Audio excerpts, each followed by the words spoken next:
I recently had the opportunity to speak to Karen, who is a member of the Veteran Feminists of America. We discussed why feminism is still necessary and the impact that it's had on our society. Well, I lost her video feed, but I still have her audio, so you'll be able to hear what she said, but you won't be able to see her in this episode. I apologize for that, but nevertheless, it was still a good conversation, so I hope you enjoy the following episode. I spent my life pushing myself to be the strongest, and now I learn there's a power level I'll never reach on my own. And I hate that. So, what are the Veteran Feminists of America trying to accomplish? Well, what it is it's the members are some of the original feminists who started the movement. Mm-hmm. So they've stayed together, and one of the events that I went to was a year ago. And they had, Gloria Steinem and Rosie O'Donnell and some of these very well-known feminists of the movement together. And what they do is they try to keep a history of the movement. So because younger women, say 18, 19, they don't really know too much about it. They've benefited from the movement, but they don't understand how it all came about, what it cost. And so the Veterans Feminist Association, they are trying to keep that history alive and accurate, not tainted by bias. And they do different fundraising and they fund different projects. Okay, so what is feminism? What is feminism? It's the belief that women and men have equal status, equal rights. There shouldn't be any discrimination based on gender. And why is it necessary?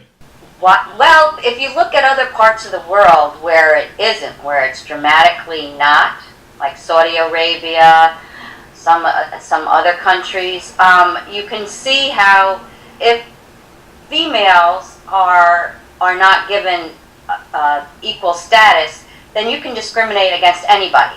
Mm-hmm. It's like it just opens the door for discrimination for anybody, for one human being to be better or more valued than another. Mm-hmm. And you can have differences. We're not saying men and women aren't different, but if you allow access to all kinds of regular human things based just on gender, then you're setting the stage, and this is what happens for all kinds of discrimination and dehumanization.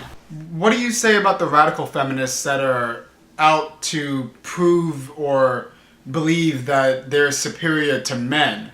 I had a friend once post on Facebook a couple of months ago that every time a woman walks outside, they have to worry about getting raped. What do you say to that? I think when that happens, it shows a level of frustration, and they're projecting out their fears onto anybody. And that happens when either you've been a victim of some sort of sexual harassment or abuse, or you have a friend or a family member. It is a lot more prevalent than is advertised in the media. So, and then the anger and the frustration of not being heard and feeling vulnerable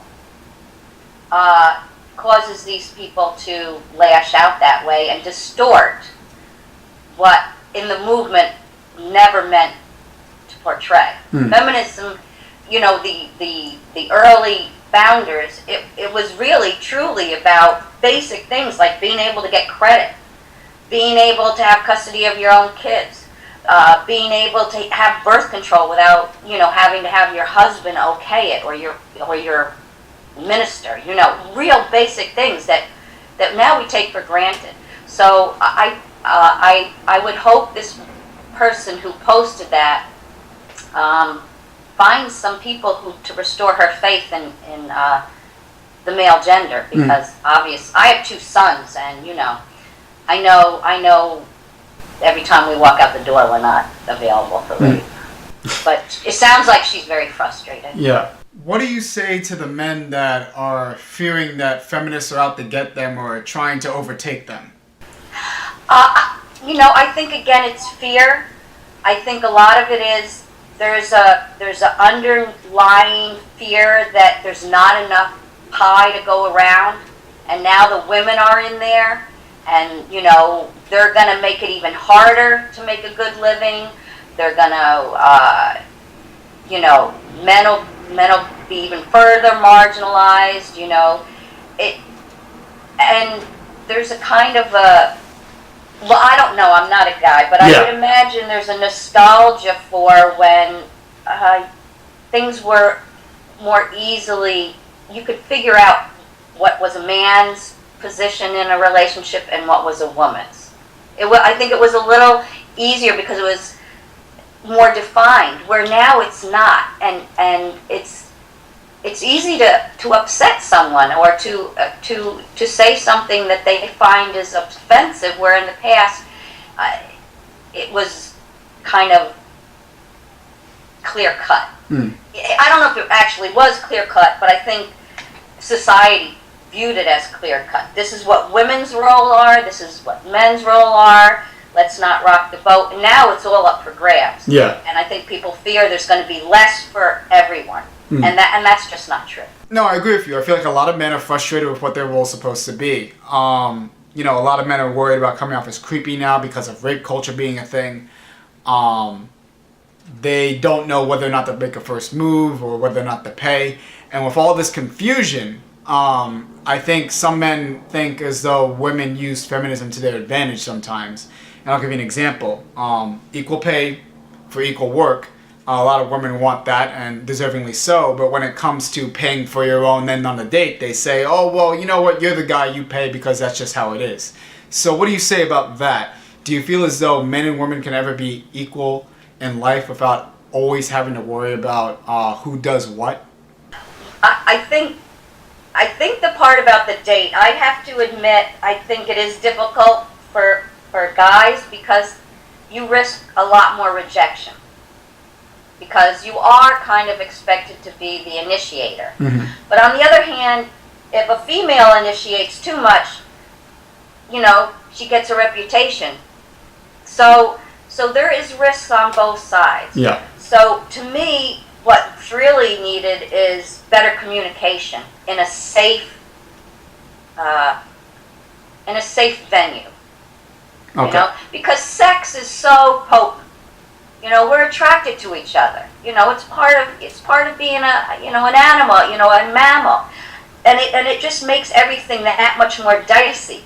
Where you can have a conversation with your friends, your male friends, and you can actually find out more about each other because sex isn't involved, that whole thing. So I think we need to get better at communicating because really there's not as much animosity and hateful feelings as is pumped up in the media. But we do need a safe venue for men and women, young men and women, and always to have better communication. Because if we can communicate and not be already assuming the worst of each other, I think it'll go a long way. But communication for humans is difficult. In a relationship, I've been married, 31 years. It still can be difficult. So it takes work and takes wanting to understand the other person. Once again, I'd like to thank Karen for joining me in today's discussion. And if you want to learn more about her organization, you can check out www.vfa.us. Now, if you enjoyed this episode, check out my other episode on depression. I've had so many friends that had depression, and they ended up letting it consume them, and they killed themselves. And if you enjoyed this video, please go ahead and subscribe. I can wait for you to push the button all day.